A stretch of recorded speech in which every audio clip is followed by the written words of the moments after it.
he likes Richmond Park. He goes, I like to see all the deers. I went, it's deers plural, you don't need to say deers. I try and educate whenever I can. What's that one? I said, the deer is already plural. Yeah, deer is plural. I said, you know, like sheep or fish, so you can say fishes.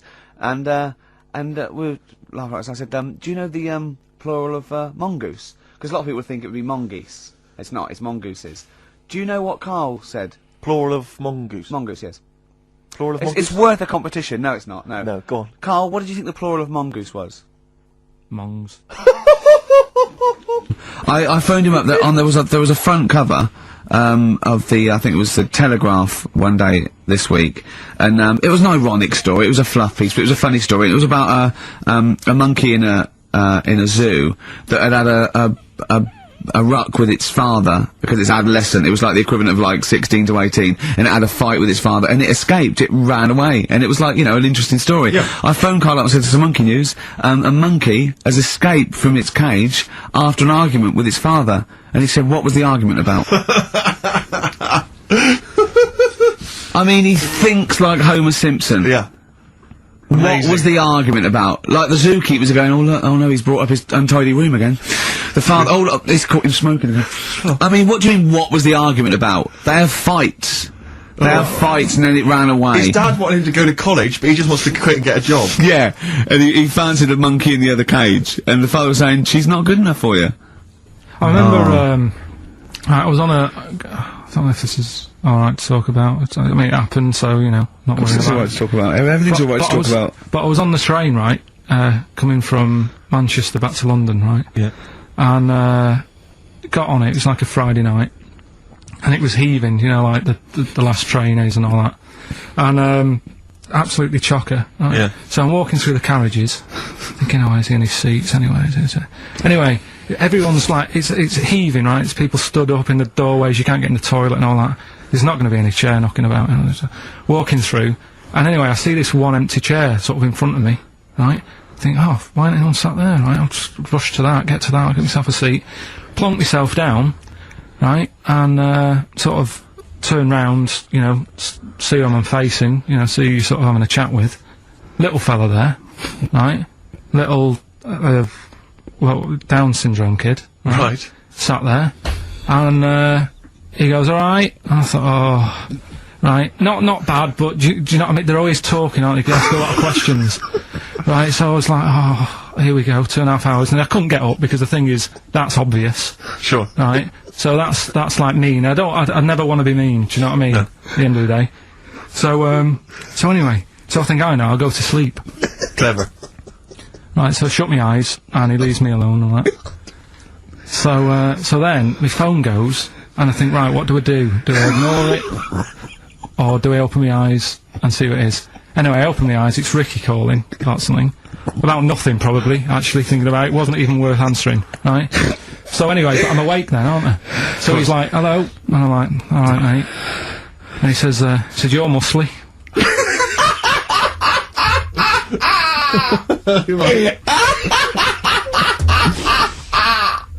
Oh God! And I said, yeah. And he goes, you know, why?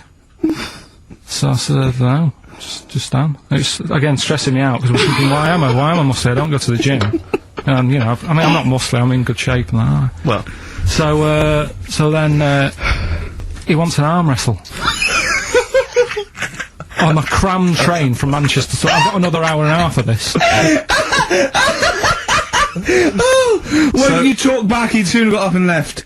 If you'd have started asking him questions, he'd have got up and left with the drivel you come out with. So anyway, do you know when you're under pressure, you're thinking, well, he's said that I'm muscly, right, so do I do it or not? What, and there's people watching, you know, not joining in, not sort of having a laugh and that with me, just like watching but pretending they're not. Oh, and I'm God. at one of those table seats, so and he kept saying, come on, I want to arm wrestle.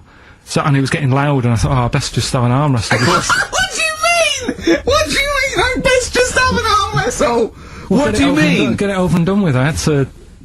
If he's going to keep asking, I had another hour and a half on the train. Oh God. So anyway. Oh my God. I'm thinking who won. Well, I'm thinking, were people putting bets on? How was it working? It was stopped, and just as well, really. What do you mean it was stopped? Was it game? No, he was winning, I was struggling a bit, right? Yeah. And he was really like, you know, taking my arm down, and then he sort of let go and started laughing. And I thought, thank God he let go, because I would have made, you know what I mean? If I lost that, everyone's in the train looking, and all the rest of it. It's suddenly serious to him, he's got to win this. Pilkington. But then he just, then we were chatting about favourite food and that. He likes sausages. And I said, you know, he said, do you like sausages? I said, yeah, they're alright. I like a bit of Chinese and that as well. And he was saying, oh, I can't have Chinese. Not allowed Chinese. Why? Dunno, he just said, it's not allowed to have I don't it. quite understand. You were given a gift, and the gift was a golfing day of golf. And yeah, for my Christmas present, part of my Christmas present from Jane, a night away, 2 rooms, 2 rounds of golf, dinner for 2, right? But not with her, I noticed. Well, she doesn't play. No, she knew. No, it was a present. It was playing golf. It was a golfing day. She doesn't play golf, so I had to choose someone to take away. It's alright. It wasn't a romantic meal. No, but that was my immediate thought. I was... yeah. Me and Carl just getting in there in the jacuzzi together. It just sounds like an excuse for Jane to have a day off from you. But you don't play golf, Jane. I know. Go. Yeah. Enjoy yourself. A bowling ball with my name on it. So chose Carl, obviously. We went. It was a great day, wasn't it? Brilliant round of golf, absolutely brilliant. Such a beautiful place in Stoke Poges, it's like a really posh place. And are you a good golf player? Well, we'll get to that. Oh, okay. Wow, he bought the shoes especially for it. Oh, brilliant. I'd love to see him in those little shoes. I know, and they were no good because they were metal spikes, so we had to change them. He was annoyed straight away. He spent over £22 on these golf shoes. We hired a buggy that was brilliant fun. I was bombing along, wasn't I? I don't drive, but it was great on that buggy. Well, you've been on a buggy with me, and you were a bit scared. Yeah. What? I nearly killed us once. I was just taking banks and things, but you don't see sort of bunkers, and he'd scream, go, stop! And he'd put his foot down the brake, and then I reversed. At one point he sort of did a handbrake turn next to the lake, and then we had to reverse, right? And you know, you just flick a switch and put your foot down. He did that without looking. I looked behind, there's a big oak tree there. He screams, watch the tree, right? So... Dukes of Hazzard.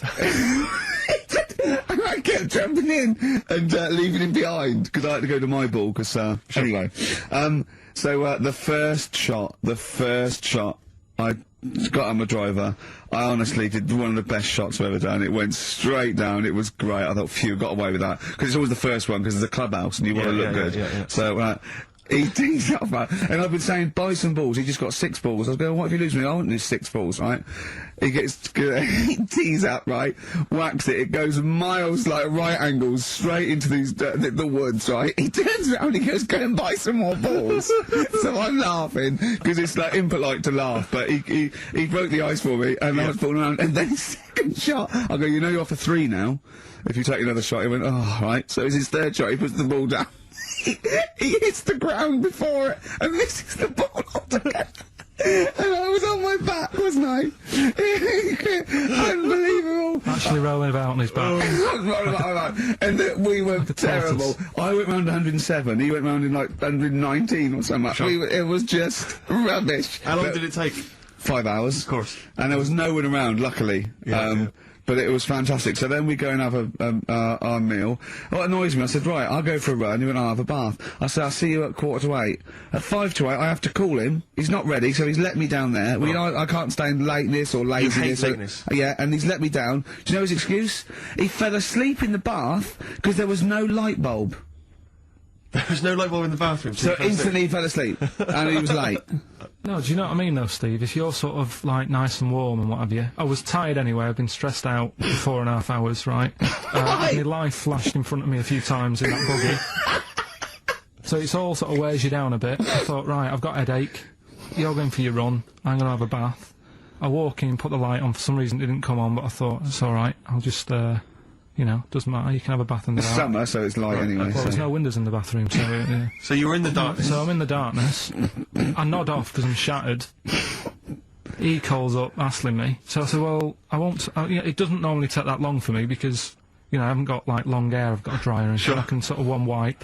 Yeah, he's already 10 minutes late, though, when I called. Well, 10 minutes. Wow, lateness is lateness. Next. Doesn't matter. Dinner wasn't until 7:15, so we had, like, another 20 minutes anyway, so it doesn't really matter. Yeah, but we said 1:45. So he's calling up, hurry up. So I said, yeah, alright. So I get out, and drying like my tackle and what have you. Calls back again 30 seconds later. You know. No, I don't. No? You know, I don't like You're that. not going to do that now. Give it a wipe. 30 seconds later, come on. So I end up going downstairs to the meal area Naked. with a wet shirt on and wet socks. I've got headache as it is. Meant to be a relaxing weekend.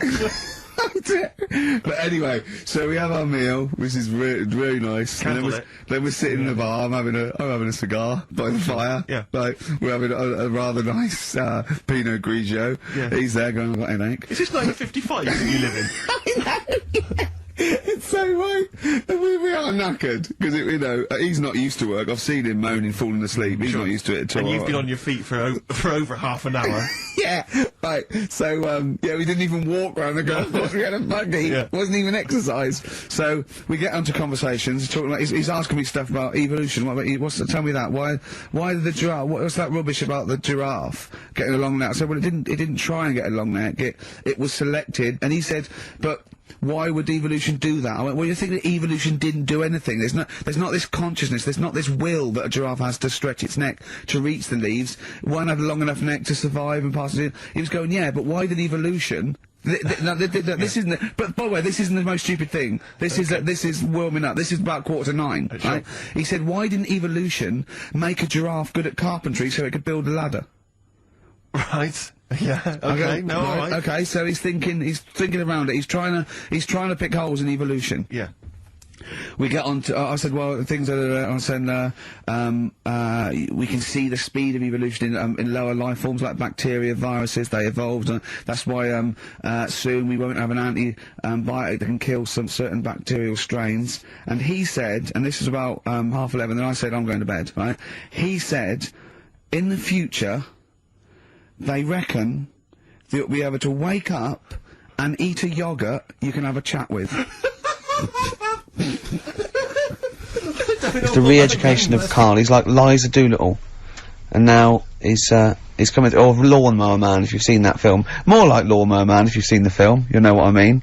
And his homework was to just study quotes, really, on happiness and stuff, and general well-being. He's not a big happiness, quote fan, are you, Karl?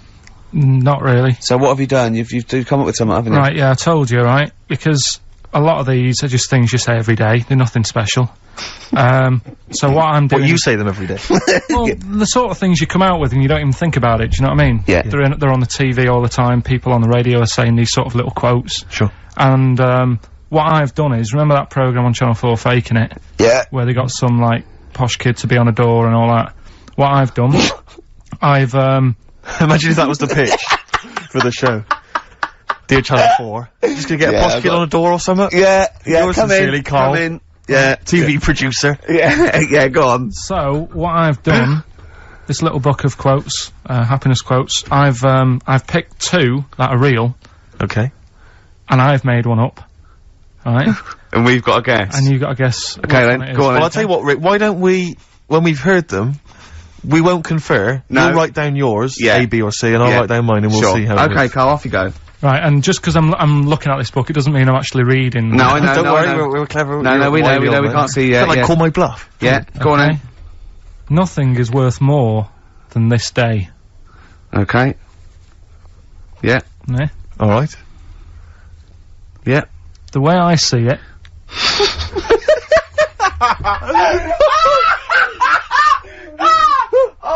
Oh God, my head's gonna burst. No, hang on. My head's gonna burst. No, Hang no, on. this might not be Karl's. It might not be. How do you know I haven't tweaked them a little bit? Yeah, good Okay, point. fair Good enough. point. No, good point. The way I see it, if you want the rainbow, you got to put up with the rain. Yeah, okay. Alright? Alright, yeah. Okay, hang on. It's not here. Come on. Cat food. Cat food, go on. It stinks a bit. But, if you don't put up with the smell, the little kitten will die. Steve! I don't know what to say! I don't know what to say. Imagine this in faking it. Imagine their faces when he says that, and they're going, oh my God. Oh. Karl, play a song, mate. We'll have to confer on this one. I've been trying to take in too much information though, that's the problem recently. Well, I said to you last week, I've been like reading more books and what have you, and trying to take in too much, but the problem is, Like, even watching telly and that now, Suzanne said to me, you know, stop doing that, stop watching telly late at night and going to bed, because it's making your brain too active. And I'm sort of... Heaven forbid. And, you know, I'm trying to get to sleep and I can't, and then when I wake up, she had a go at me the other day, right? Because it was the night after watching The Fat Baby, right? Woke up in the morning, and, she had a go at me because as soon as I woke up, I said, it was something like, how can you freeze time?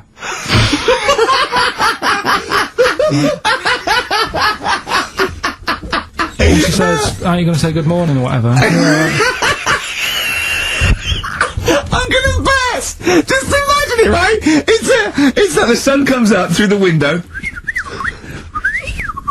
Oh, she's Carl's like that, his little head. His eyes open, he goes, One of those floppy night hats. how can you freeze time? Oh, God! But it's because, like, whatever, the night before I might have heard that on the news or whatever, and it's just been sort of whizzing round my head. Sure. And, you know, it was a big debate. I think have they found a way of doing it or something? What are you talking about? They've done something about freezing time and all that. See, this isn't information, this is nothing. That is nothing, that. They've done something about freezing time. Imagine Jeremy Paxman coming on, going, well, the issues tonight said something about freezing time. It's, think before you talk. No, but I don't worry about how to do it. I just think about what effects that will Oh, have. they haven't asked you to get involved? Well, this is what I'm saying, though. You can't explain it. It's a tough thing, isn't it? But what's the point of me worrying It's about not a that? question. Do you know what he said to me the other day? This is unbelievable. This is one of the most stupid, incredible things I've ever heard. He was talking, and he suddenly stopped, and he was thinking about it, and he went, oh, I don't know what, he went, you'd never see a black ghost. Extraordinary. True, though, isn't it? I've never seen a ghost, full stop. There are no ghosts. There aren't ghosts. No, but I mean when you just see them in, like, magazines and that. And, what we got, is it time? I it fun? think so. Yeah. Oh, chimpanzee, that monkey news. Right, then. So, there's this monkey, right? Right. In Canada. It's in a zoo in, Toronto, I think it is. His name's Pascal. Right, and what happened was all the people in the zoo sort of said, you know, what can we do? Sort of spice the day up a bit. Right? Yeah. So they left. Embellishing.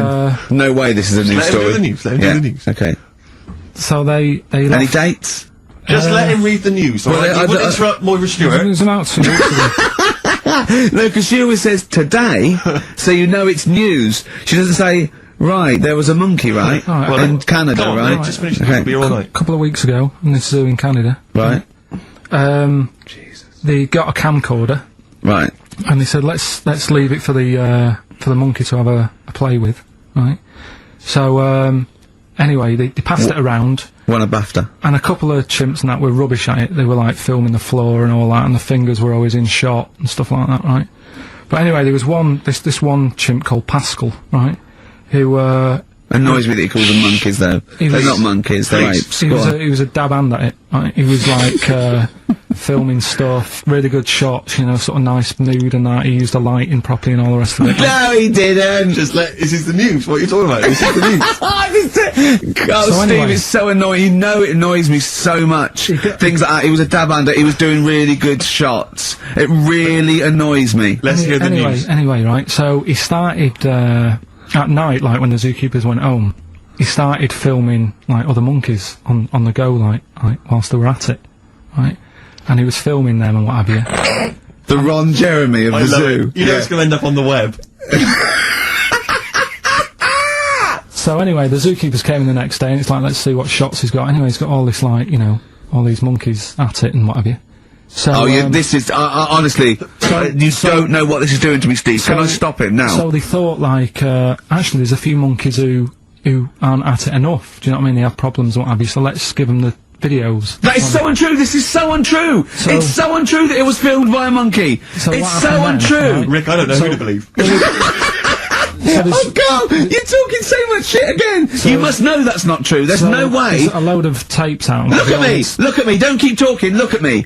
You must know that's not true. Can we just hear the end of this news? You had a go at me last week because I didn't have the full story. I've got the full story. You're still not happy. There is no way that by chance, what should we do? Let's give him a camcorder. That could happen. He then films him at it. That might happen. It might happen, but I don't think he'd keep the camera still. Two, they go, hold on, this is good stuff. This is good shit. This porn's good shit. Anyway, look at that. He's got a lovely shot. Yeah. So this is ridiculous. Let me just recap, because I lost my way there. So the monkey has filmed the monkey porn, and now they're showing it to the other monkeys. Is he directing? Can you hear him saying stuff? Can you hear him go... It's just like, you know, Chimp Pimp 1, 2 and 3 and all the rest of it, right? But anyway, so they've got all these other tapes, because what happened was, they said he's quite good at this. And the animals are happy having him around because he's not a human, he's just one of the gang, do you know what I mean? So they started putting him in with other things like, you know, ostriches. Right. And talking shit. There was and do you know they have a problem with pandas in Japan? So they've sent him out there, filming a bit of. Where are you going? Honestly, you really annoy me. There's no way this is happening. Can we just hear the end? Why can't he just find a real story about a monkey? Let's hear the end. The end is really that he's going to China, he's filming the pandas and whatever. No, he's not! They wouldn't send a monkey director! They would not send a monkey director! Cruise Ashley Walters being jailed for 18 months. Obviously not a very good example to his young fans. He should have got more. Do you think? I had a dream about him the other night. Go on. About the group itself. Okay. I had a dream that... Were they all there? Because there's a lot of them. I I couldn't remember all their faces to feature in a dream. I had a t-shirt on. He had etc. Exactly, He had two of them, then he had etc, yeah. I had a t-shirt on. You had a t-shirt on? Yeah, and it said on my t-shirt, "So solid poo." And I was walking down the street and they came towards me.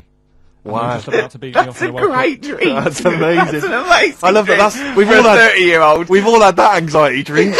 Oh my goodness! What if I meet the So Solid crew and I'm wearing a t-shirt that slags them off? Oh, I don't believe it. Yeah, you know, yeah. So what happened? Did you get beaten up in the It was dream? one of them where Okay, I woke good. up. So holiday, where did you go on holiday? Sardinia. Good. Yeah, it's alright, yeah.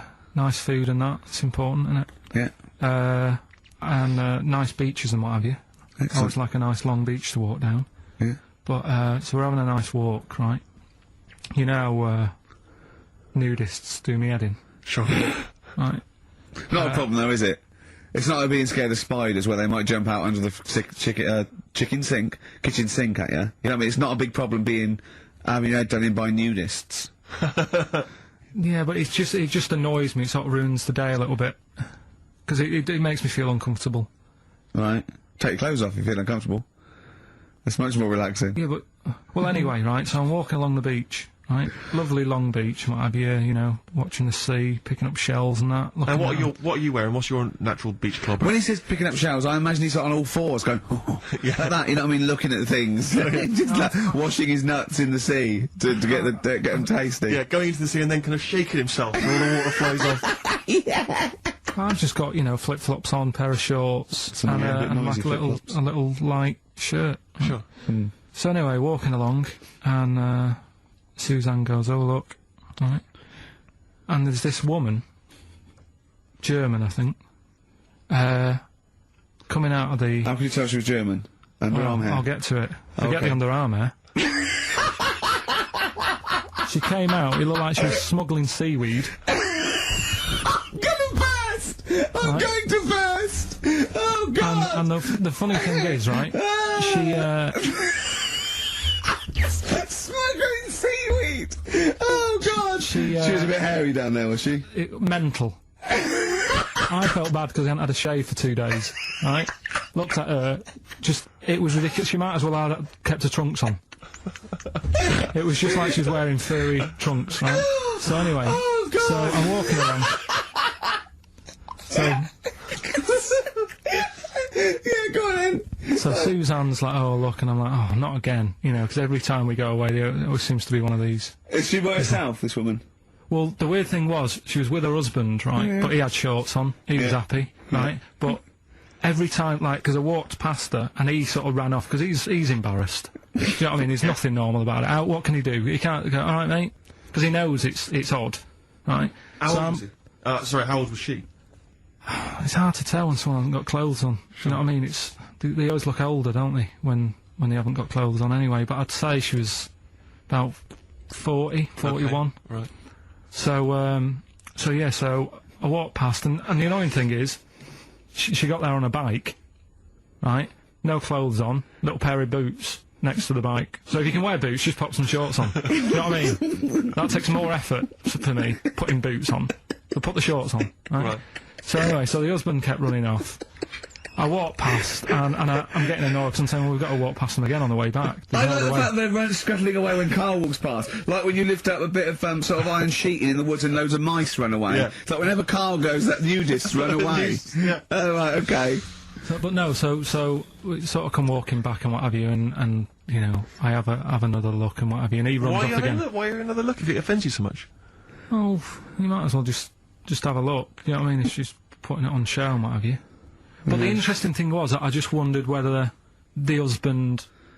If the husband were nude, you'd looked at his tackle, because remember when you went to see those two strippers and it was a woman and a man and they whipped their shorts off, you said you looked at his tackle first. I think any bloke would. Wow. You would. You just check it out, it's natural, isn't it? You just go, oh, right. So it is normal or whatever. Because you don't know if you know what I mean? You don't know if what you've got's right until you see someone else's. No, do you know what I mean? Yeah. But anyway, so, but he got us talking, because I was, then, as soon as I saw her, sort of, today's been ruined a bit, so I'm walking up the beach. It's been ruined! Walking up the beach with Suzanne going, how does it happen? Do you know what I mean? Why do people do this? What fun are they getting out of it and what have you? And, I just was thinking, is there any chance that that fella, right, didn't even know that she was a nudist until they went away? Do you know what I mean? Because I said to Suzanne, say if I met Suzanne, it's like we're getting on, yeah, everything's fine. Yeah. And then you go off on holiday and you go, you haven't got much luggage. And she's like, no, it's fine, this is plenty, and I'm thinking that's weird. And then we go down the beach and she whips her knickers off. I'd be annoyed, but there's nothing I could do. Do you know what I mean? Sure. So I'm just wondering whether that's what happened to this fella. Every time someone came walking up, he was like, oh god, this is embarrassing. And he kept nipping off. Yeah. Finding something else to do. Look at some shells. So I'm wondering, Rick, if at some point, maybe today or in future shows, we should get a nudist. You know, one of those official nudist spokespeople. You know, because all these nudist organisations, get them on the phone, justify themselves to Carl, because, you know, in his mind, they are, what would you say, weirdos, freaks? I don't quite get it. I was reading something in one of the supplements last weekend, and some journalist went round to some, whatever you call it, some resort or whatever for nudes and that. And it's Were just... they playing volleyball? Well, the annoying thing was, bowls. Why is that annoying? Well, don't play a sport where you got to bend over. Now, Carl, I got a little email via, my agent, sent from someone here, okay, sent from someone at, XFM, okay, and, I won't say it was, she just said, I thought, this might be good for Ricky to use on Saturday. And obviously what happened is, Suzanne has sent you an email in the week, it was Wednesday, and you've returned it, but I think you've returned it to the wrong email address. You returned it to someone here, who of course immediately forwarded it to my agent for ridicule on the show. Don't panic, it's nothing that bad, okay? It's an email from Suzanne talking about your tea that night. Was Suzanne out on Wednesday night? Was the, an England game or something? Yeah. So you were alone. You were home alone, were you, Wednesday night? Yeah. Did you enjoy your meal? Was it a quiche? Go on. Right. From Suzanne to Carl. Take the quiche and put it on the baking tray. Cook for 30 minutes on 190. Take lettuce and put on plate. Take 3 tomatoes, wash and chop into quarters. Place on lettuce. Take an avocado, chop in half. Remove the stone. Peel skin and slice. Place on salad. Put salt and pepper on, and a dribble of olive and balsamic vinegar dressing. Right? In brackets, small bottle behind the cafetiere. Right, in case he's reaching for bleach. Yeah. That's it. Just put everything else away. Right? Then sprinkle a smidge of parmesan on top. Remove quiche from oven, cut into quarters, and put on plate. Eat. Oh, wow. Does she have to do that every single time? She's like... No, it's just that I'm not that good at cooking, right? And to be honest, that was a lot of hard work. I didn't bother warming it up. And I did without the avocado. Why? Too much messing about. He didn't even do that with instructions. It was too much. But yeah, I'm not that good at cooking. And Did you genuinely? That's not cooking though, is it, Carl? That's heating up a slicing. quiche. That's cooking it is making the quiche. Yeah, but I'm just. So could you have figured that out if she had left that note for you? Why did she have to tell you what the olive oil and balsamic vinegar was? Because I've put sort of cooking oil on my food once, and I said, right, it's a bit. It's ever since, right, years ago. I'm gonna die! Years ago. Oh God, they're leaving Mr. Magoo at home! It was ever since I put sausages in the toaster that, What do you mean? I nearly set the flat on fire. Because, do you know, like, when you're grilling food in a pan and all that? Yeah. Sort of sausages spit and it goes everywhere, doesn't it? And it makes everywhere greasy. In the toaster! So I thought, well, just want to warm them up. Yeah. Bung them in the toaster. Yeah. What happened? And she sort of caught. Well, they got stuck and they sort of caught on fire, I imagine. She came in just as I was sort of plunging it, and what have you came in from work. She said, "What are you doing? I said, "No, I'm in sausages." Well, the oven isn't on. I know they're in here. What? You turn it off? Panicking and that. But I've never been into it. I've never been into cooking and that. At school and stuff, I didn't bother doing it. Oh, every time Suzanne comes home, she must think, please be the house still there. Yeah. Please not let me hear a fire engine as I come round this corner. Oh God, she comes and goes, oh God, thank God. I bet she's always happy to see you when she gets home and you haven't burned the place down or introduced some howler monkeys or something. Unbelievable. What I find extraordinary is there are people who are in sort of care in the community who don't need instructions No. on how to prepare food. Oh, they can do it, yeah, you show them once. Yeah, they and they've learned don't. it. Whatever you do, don't put sausages in the toaster, Johnny. Do you know what I mean? Yeah, and they've learnt it. They don't put sausages in the toaster. What is it? They put their fingers in. Oh, chimpanzee, that monkey news. Right, this happened in Pittsburgh, right? There was a rock band, and they've got this studio in Pittsburgh and what have you, and they're laying down tracks and stuff like that. And in the studio that they use, right, there's this monkey works there. Right, I love the way he throws that in. Like he throws that in. This monkey works there. No, it's just got a little gig there. He sort of it carries the equipment in, guitars. Stuff like that. It doesn't. He does. No, it doesn't. He just sort of cleans up after the bands. No, he doesn't. Emptying the ashtrays. Doesn't that happen. Sort of stuff. It Doesn't does, happen. That's the gig it's got. Anyway, right. Gets women out of the crowd that they want to go visit with. With one arm. Drag them back. So anyway, right. So the band's in the studio, right? And one of the band members brings some A&R fella to the studio to have a listen to the latest track. Right? Yeah. So they hit play, and they're all there going, "Yeah, brilliant, this is good." Oh no. Anyway, so the fella says, "Yeah, I like the track. I especially like the bass on it." Right? Right, this is bullshit. So this is rubbish. So And they hadn't laid down a bass track? so this is. Have you heard it? So Carl, the weird please thing don't is, do this right, to so me. the A&R fella goes, and Yeah. it's like, the band members are stood about, and they're going, "That's good that you liked it." And I'm saying, "Yeah, but what's he on about with the bass?" So they played it No, back. this is rubbish. This is absolute rubbish. Where'd you get this from? Please, because we never get to the end. Let's hear it. This Let's is hear it. absolute nonsense. So they played it back. Yeah, right? and it's the chimp playing bass. Definitely not. So they were like, "That's weird, we haven't got a bassist." Anyway, so they go, "Well, whatever," right? So We they haven't leave. got a bassist. So They go, whatever, let's go home. Oh, forget it.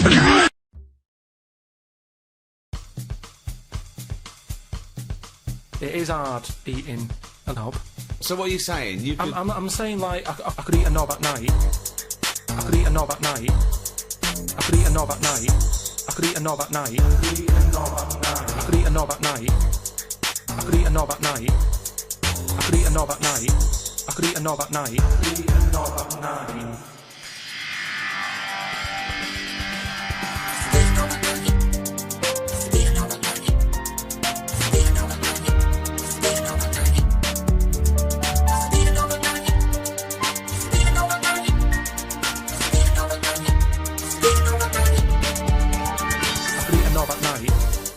I could eat a knob at night. a knob at night. I could eat a knob at night. I could eat a knob at night. I could eat a knob at night. a knob at night. I could eat a knob at night. I could eat a knob on a stick. I could eat a knob at night.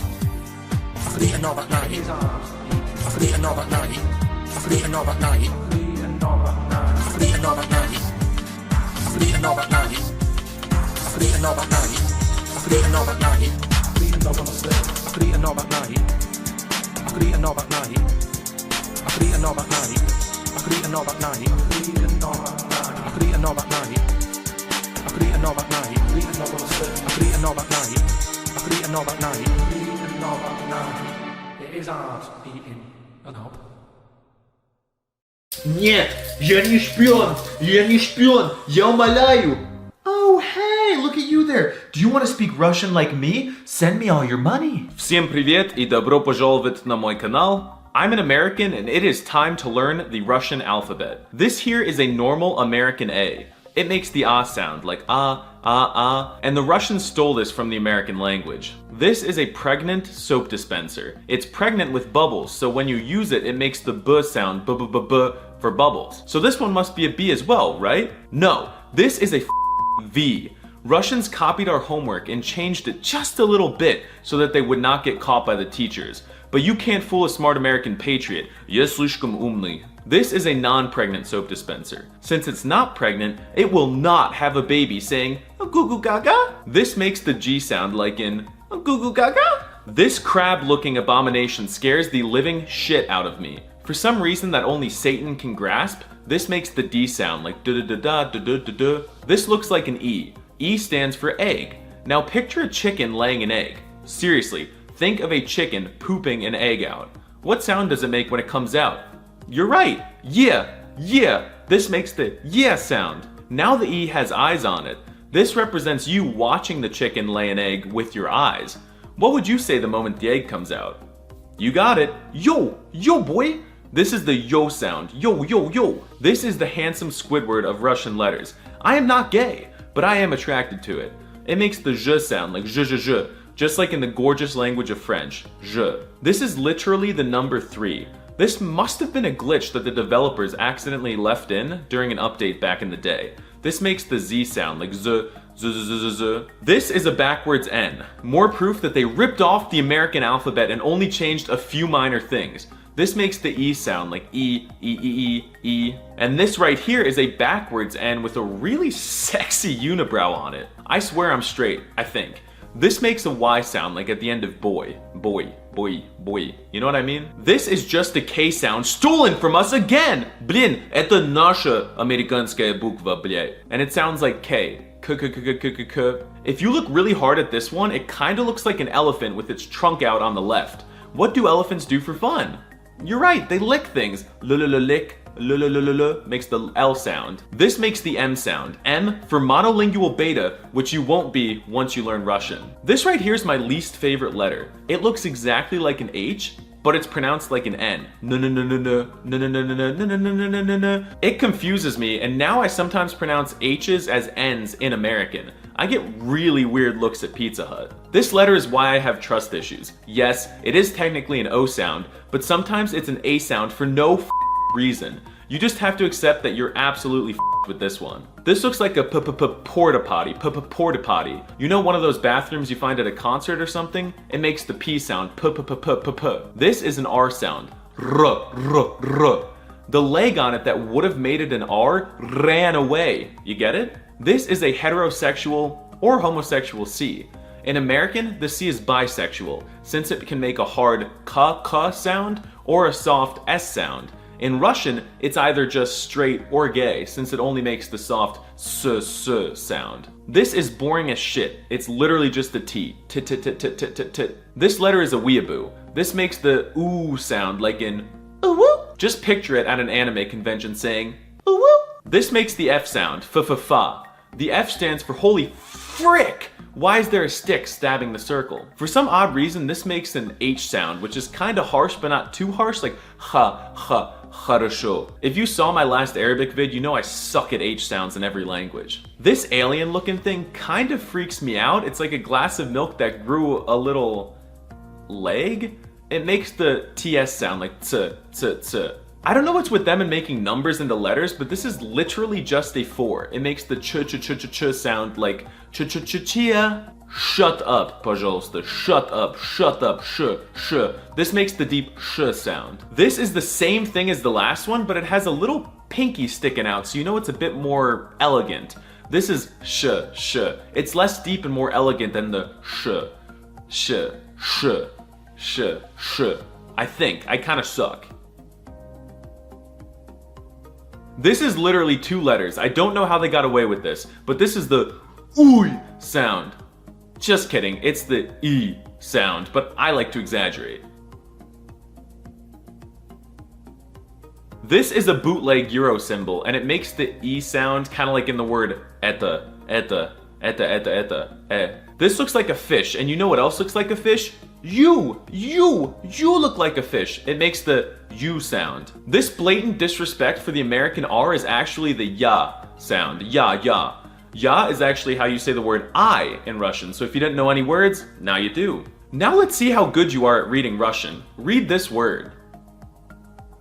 What? No, that's not how you say it. It's здравствуйте. Did you not learn anything from this video? Maybe you'd be better off learning Mexican or sticking with American, you monolingual beta?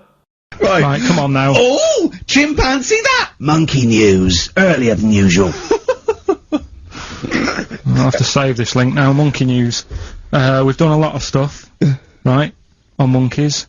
And most of it has been... Is bollocks. No, has been like happy stories. Oh, is this a sad... It's not... Is this gonna be like our tune? Our monkey tune. Simon Bates, and welcome to our monkey tune. No, but do you know what I mean? We've done stuff about a monkey that robbed a bank. Yeah. Why is that happy? He had a great life after that. Right. What, in Marbella? Yeah. Right, we did, the one who saved someone's handbag in a railway station. We've had a lovely marriage, couple of marriages. Couple of monkey marriages. Yeah, It was the one who got a job in a railway station. Yeah, the hairdresser. The one who set up a business in Spain. I don't even remember that one. I mean, I'm willing to believe that happened. Go on then, Carl. But anyway, yeah, so today's isn't that happy, really. It's about, some monkey, I think it was a chimp. Who's an ape? Go on. It tried to... I mean, the story sets off at a sort of a weird thing. Yeah. It's something about he went to Russia to do some business. What are you talking about, Carl? I don't... It jumped past that bit, though. It didn't start there. What? Do you know what I mean? It didn't tell you what he was doing. It just said, there's this monkey, went to Russia. To do some business. I know. Do some stuff. I don't know. Bit of monkey business. And, anyway, didn't work out. So, they were furious. We wanted a surgeon, you send us a monkey. Anyway, ended up being homeless.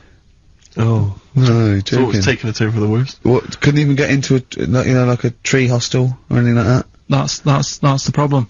And, God. ended up homeless. Got in with some tramps. I don't know where to start. Come on. Yeah, so he's knocking about with some tramps and stuff. You know, sharing drink and what have you around a little fire. They broke into some home, not sort of squatted. Right, so I'm not homeless anymore. Problem was, yeah, he had a roof over his little area head. Yeah. And he goes, oh, this is good. This is, we're having a good time. This is sorting me out. Yeah. He had his He mates. said that in Russian, though. Did he? What was he eating? I don't know. Don't know. It didn't say. But they're in this house. Well, he could only be eating sort of like fruit, nuts, vegetables. I mean, they classically sort of don't eat pork pies and. But they've got drink McDonald's coffee. in Moscow now, so Sure. you probably turned down on that. Yeah. Anyway, there was a bust. What? I knew this was There was a bust in the flat that they were squatting in. All the other tramps sort of knew what was going on, legged it, left little chimps out there, got arrested. And they thought it was a real fella. at first. They were like, get him, you know, he's obviously just a scruffy bloke who hasn't had a shave and stuff. Yeah. Yeah. Hasn't shaved his back for a while. Or his face. Yeah. His head. Got him down the station, and the boss was like, what's going on here? We've got a monkey here. He was like, what? So you arrested a monkey? Well, so the arresting officers hadn't noticed all the way to the station that he kept slipping out of the handcuffs and was going for the entire journey. They didn't notice till they got there. What, did they put a hood over his head maybe and just like, you know? I don't know. I'll give you the story if you want. There's the headline. What is it?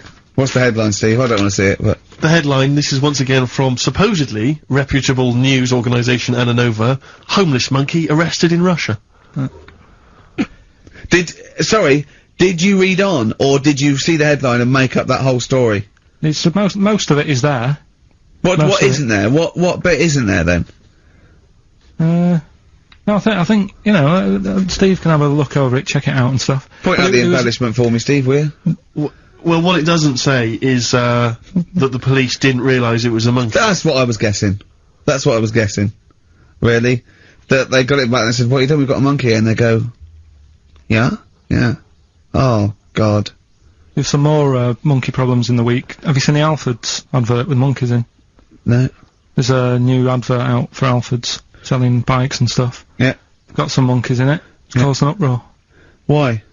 People are saying it's you know, dressing them up in tracksuits and that is taking the mickey out of Manchester. It's, you know, it's not nice for the animals and that.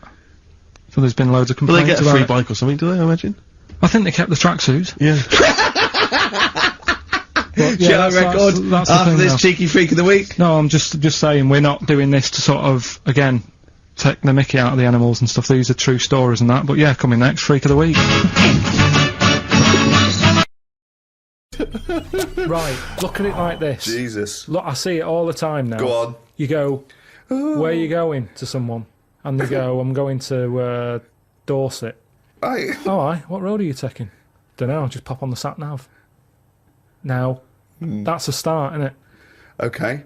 Let's act that out with me, okay? I'm going away for the weekend, Carl. Are you? Yeah. Where are you going? Dorset. Oh, yeah. Are you getting there? Car. Oh, right, yeah, well, which way are you going? Dunno, why do you want to know? Oh, just making a friendly chat. Just, you know, I'm interested in geography. Which way are you going? Well, I don't know really. I've got a sat nav in my car, and I'm getting there. And what do you mean? What? Easy, isn't it? Well, I'm not a pigeon. I don't. I mean, you got an A to Z. Well, yeah, but it's on a computer with the A to Z. What's the difference between looking at an A to Z and? Lazy, though. Not really. No. Why? Why is it any different that I've got it computerised so I can go along? A to Z's a bit dangerous, isn't it? It's a bit. Don't go to A to Z when you're driving along. Clive, who are you talking to? Because we need to hit the road. We need to get going. What is this? This fucking idiot who wants to know what road I'm taking, which is a fucking boring thing to ask. Anyway. Sorry, who is this twat? Because we really got to get going. He's a fucking dickhead. I think he's an A to Z salesman by the door. I mean, just tell him we're using the sat nav because it's the quickest, most efficient way to do it. It's the quickest, most efficient way of doing it. No, but look what's happened. Who the fuck are you? Would Columbus found America if he had a sat nav? Yes. No, he wouldn't. He'd have put in America and he would have taken it to He wouldn't. America. He only found it because he got lost. Now, if everybody just goes... Hold on. How would an undiscovered country be on a sat-nav? No. Go on. But I just What's mean... the difference between the sat-nav and the map in that regard? Because I've found some lovely little cafes on roads I've never been on. And I've instantly gone from finding a continent to a little cafe. I love that! Little greasy spoon. I am off to discover the unknown world. Where are you going? Well, I don't know yet, it's the unknown world. What are you taking? Just a boat like all lazy swim, you cunt. I love the fact that he's so Luddite now, he's annoyed at the sat-nav. I mean, you'd have probably given Columbus a hard time. Oh, got a compass. Don't you know where north is, you twat? I just think there's something in being lost. I never feel lost. I just think, oh, I've had a diversion. Because you find new things. I'm forever going Meanwhile, down... Suzanne's asking the French peasant where the... Just think, you know, Columbus... Alright, what's the most interesting thing you found when lost? Like I say, they normally... I found a shop that was like a fancy dress shop. Amazing. Do you need fancy dress stuff? Dressed You up never as go out. Columbus, You never went and go bought a out. sat-nav, went to Dorset for the weekend. You never go out. Why do you need a fancy dress shop? That sounds like the one thing you would hate is fancy dress. Yeah, but I like looking at the, they have like a space helmet in there. Right, so you found a fancy dress shop. Where are you supposed to be going that you had time to get sidetracked and go in a... I think I was going to a meeting. Amazing, that's the last time! So you want to get lost? Yeah, you don't want to get lost, No, do because you? I always give myself loads of time because I get lost a lot. I always give myself... Get a sat-nav! No, I'm just saying, that's how you find little treats along the way, and next time you pass it, or next time someone says, do you know where the fancy dress shop is? You go, yeah, I do. You go, I have no idea because I was lost. I didn't know where it was. No, normally I Oh, well, learn. I'm not going to tell you, lazy cunt. Have you got an AZ? Oh, that's harsh. Yeah, find it yourself, you lazy twat. Carl, you've studied the Bible over the last couple of days, Well, and you're going to give us basically the Bible abridged. Is that right? Just condensed. just that, it's that time of the year when Well, let's religion, no matter save who you it. are, Let's do a sermon. Everyone settled down at home. Turn the radio up. This is Reverend Karl Pilkington with the history of the Bible. Alright, thank you very much. Right, well, thanks for coming. Starting off, I started off at the beginning of the book, what have you. The Bible, we'll call it for the sake of argument. Right. There's quite a bit missing. It doesn't say about how sort of God was already about, so it doesn't go right back to the beginning. Right, okay. God's already knocking about and that. Yep. Anyway, he made the world, right? He did all that, right? Yeah. He sorted out sort of sun for in the day and that, so everything's light and you can see yourself about. Right. He did the stars and the moon for at night, right? I was thinking about that. If I was him, I probably would have just let it be day all the time rather than having two systems. We're not criticising. No, gods. I'm not Okay. having a go. I'm just saying. I mean, it's easy now, isn't it, in hindsight, to sort of say, do you know what? It's easy to really criticise him, but he was working... He sort of loosened the top. You just got it off. Yeah, sure. Yeah, he did a lot of the work. Yeah, cheers. No, I'm just saying though, like they mess about with the clocks and that because of farmers getting up in the dark and that. If it was day all the time, less crime and that. I'm just saying it might have been worth an idea. He missed the trick there, is what you're saying. But he moves in mysterious ways, so you don't know why he's done that. He might be thinking something that your small brain can't really. Fair enough. I'm not having a go. Like I say, I'm just reading it and thinking about it. That's what it's all about, innit? Yeah, Education, get yourself Absolutely. thinking. Yeah, right? go on. Anyway, so he did all that. He made the sun and that, and then he said, "Oh, make some creatures and stuff." He made a load of birds, loads of different birds, creatures, animals, and that. Because with the world being so big, it's like if you buy a big house, you need more furniture, don't you? Right. So he made this, and he was like, "Oh, God, what am I going to fill it with?" So this is why he did all these. Right. That's animals. not actually in the Bible. You speculated there on the mind of God. Well, I'm sort of just treating it like it's his big house, Right. isn't it? Okay. And he's filling it, he's making it look nice, different birds and what have you. Right? It's just my opinion. Like It's making it sound like the Playboy Mansion. Yeah. So anyway, right, so he does all that, and he thinks, right, I'll make a little man and a woman, Sure. who we all know as, like, Adam and Eve. Yep. Everyone knows their names, but at no point is their surname mentioned. Right? Well, he's not going to have trouble with the post, is he? So anyway, right, Adam and Eve are knocking about. God says to him, "Look, just enjoy yourselves and that, right? Do what you want, but I'll tell you this. I'm only telling you once," he said. He said, "Don't be eating fruit from that special tree." Yeah. So they were like, "Alright, fair enough." He said, "The tree that I'm talking about is the tree of knowledge." Yeah. So that's sort of made it a little bit worse, because it sounds good and that, and you're like, "Oh, knowledge." Yeah. Well, don't go in that door. Yeah, It's that exactly, sort of thing. Instead of just sort of not telling them. Because I don't know, see the tree of knowledge, what it had on it by what I can work out is, it's an apple tree, right? And it's pretty tempting, innit, to have a little cheeky apple, because I don't know what they were eating back then. Right. Do you know what they were getting by on? No, I don't know. Right, so anyway, so they were like, yeah, alright, whatever. Eve goes for a wander about, Yeah. right? Killing time and that. Bumps into this snake, Oh, yeah. and Snake said, alright, you got an apple, right? And he was selling it, so he was going, it tastes good and that, right? And she's like, well, shouldn't really, but, I've been told that I shouldn't eat that, because I think God said to her at some point, Oh, get on with it. You're on page 1 at the moment. This is absurd. This is just unbelievable. I know, but I'm just Just get to the point. You're on page 1. You haven't moved on. Just get. Okay, we know Adam and Eve. What have you learned? Yeah, I know, but I'm just saying. He was saying don't eat it because it's dangerous. Yeah, I know. We know. Get on with it. Just get on. I mean, But the thing is, people do eat things that are dangerous, don't they? Like, and pufferfish, even to this day, people are eating stuff that can kill them. Yeah. So it's not a threat. They're not that bothered. It's an apple, right? They're gonna have a little cheeky apple. Anyway, they eat it, right? God goes mental at them. He said, I told you not to do that. I've told you you can enjoy yourself and everything. You've gone against what I said. You've eaten the apple. Adam and Eve sort of got told off and what have you. They went off and had kids. That added extra pressure. A lot of arguments happened. And that's kind of part 1. that is amazing. That is amazing. So, oh, you're an idiot. Really, you are an idiot. Well, part 2 later then.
Have you ever wondered how artists create such an epic sense of scale in their work?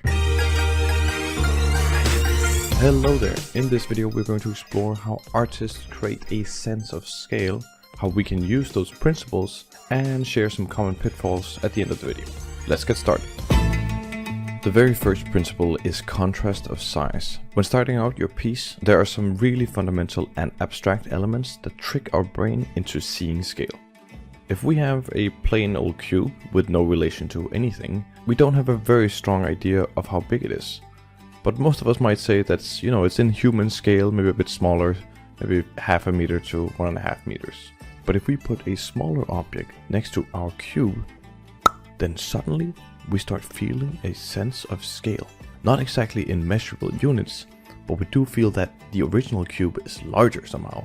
This technique of contrast or comparison is super common in art. Simply contrasting something smaller with something larger helps us see how big it is. Like in this piece from Ethan where we see Drake contrasted against the massive head-like ruins.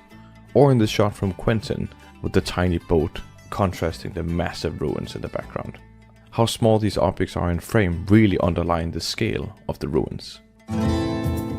The second principle has to do with how we experience the world as humans.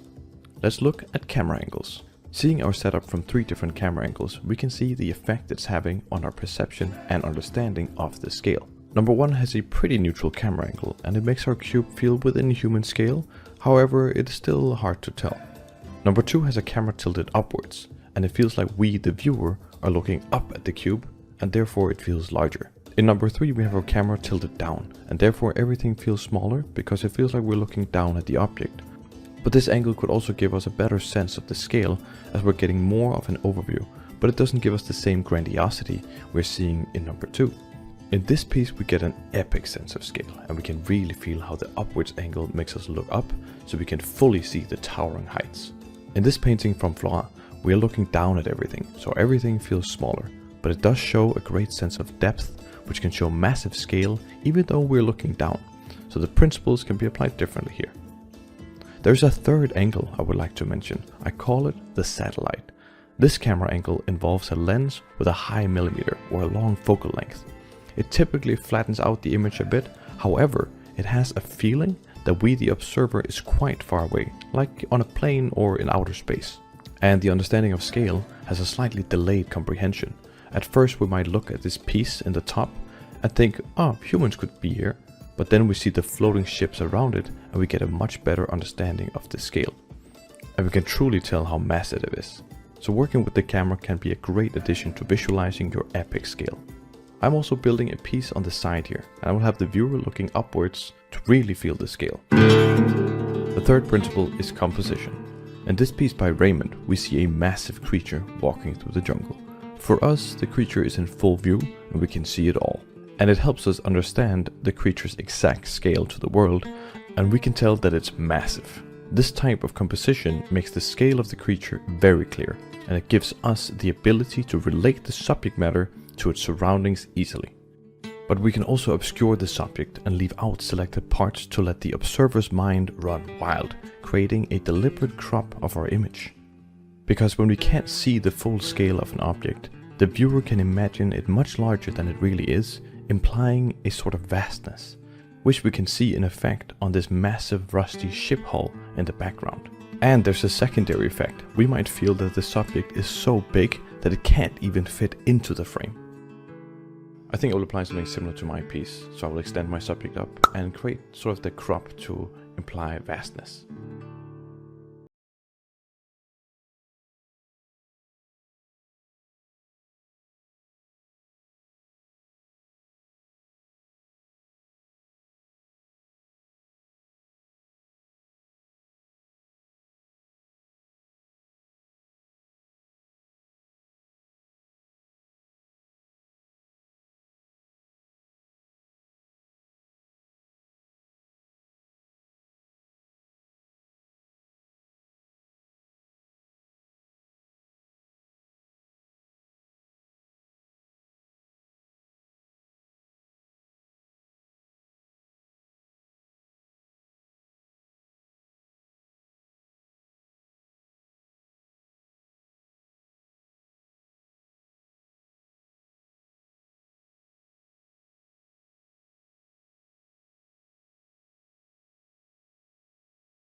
a little bit.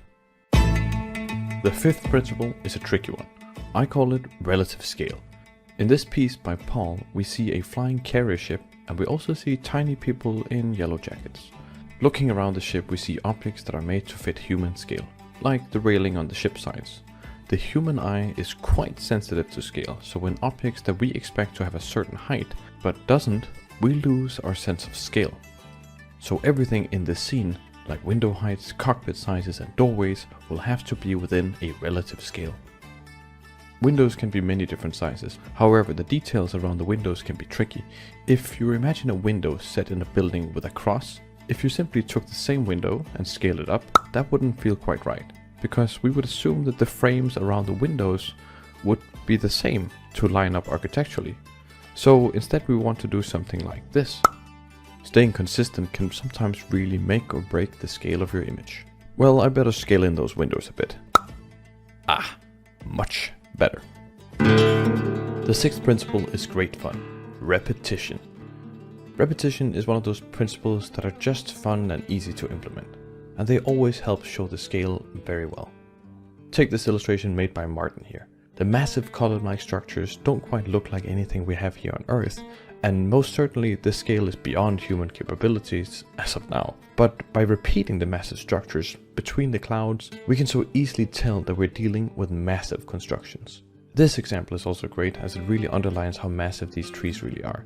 Using repetition here is quite neat because we do have trees that look similar to these, so we could confuse the scale at first glance, but seeing them repeated like this shows us how they're towering over the grasslands. You can also have supporting elements repeated around the subject to show scale. I in particular like this illustration from Connor and how it shows depth and scale through the train track bridges. The repeated arches really help sell the perspective for the scene.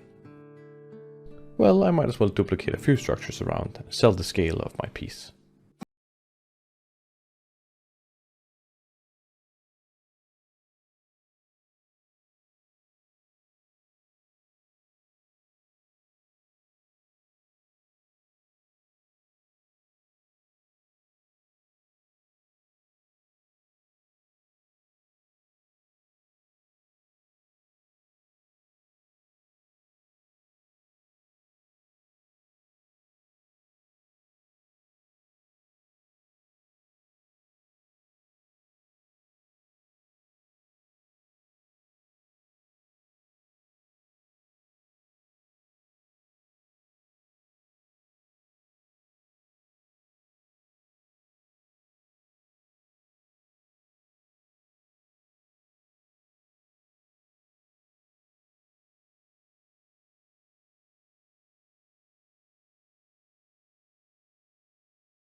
The eighth principle will really sell the depth and realness of your picture.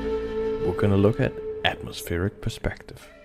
In this towering piece, we can see the structures fading into the background. Having your structures be so big that you have a noticeable change in atmosphere must mean that we are dealing with a scene of epic proportions. Additionally, atmospheric particles, and especially dust, are a little bit heavier than air, so they tend to settle closer to the ground, which is something we can see quite well in this piece by G. We can see it has this thick rolling atmosphere separating the different layers of the castle, resting down there at the bottom, leaving the top almost clear from atmospheric perspective. You will also sometimes see the same effect in between mountains. If we want to take it a step further, we should make a use of clouds. Having massive structures or cliffs reaching so high up that clouds intersect really helps sell the colossal heights of our subject, shown beautifully here by Min. And even though it is a more loosely painted illustration, where we wouldn't really be able to tell how big the cliffs are by themselves, the clouds really sell that these cliffs are reaching the heavens. I for sure want to see that in action. I'm gonna add some atmospheric perspective here, bleed out the top a bit, and add some epic clouds.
Or objects of known scale can be used, like in this underwater scene from Roma, where small schools of fish surround this mysterious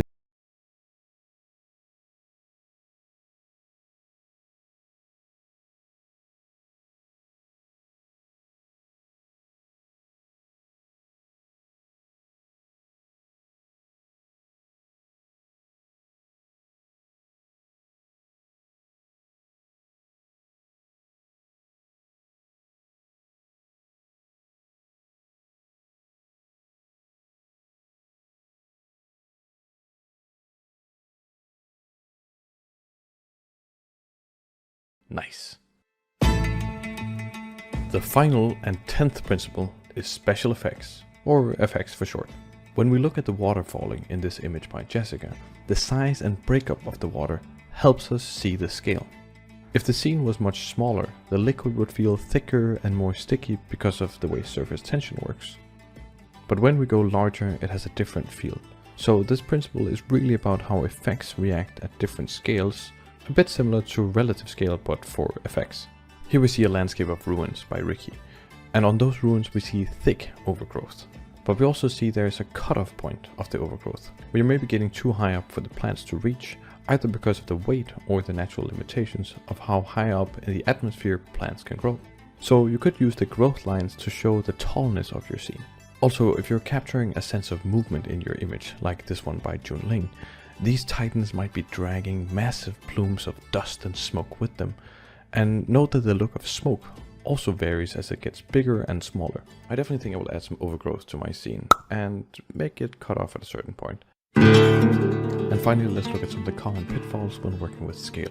Generally, larger scenes have a pretty consistent and large depth of field, which means that the image is pretty much sharp all over. When photographing smaller objects, the reverse is true, and you have a shallow depth of field.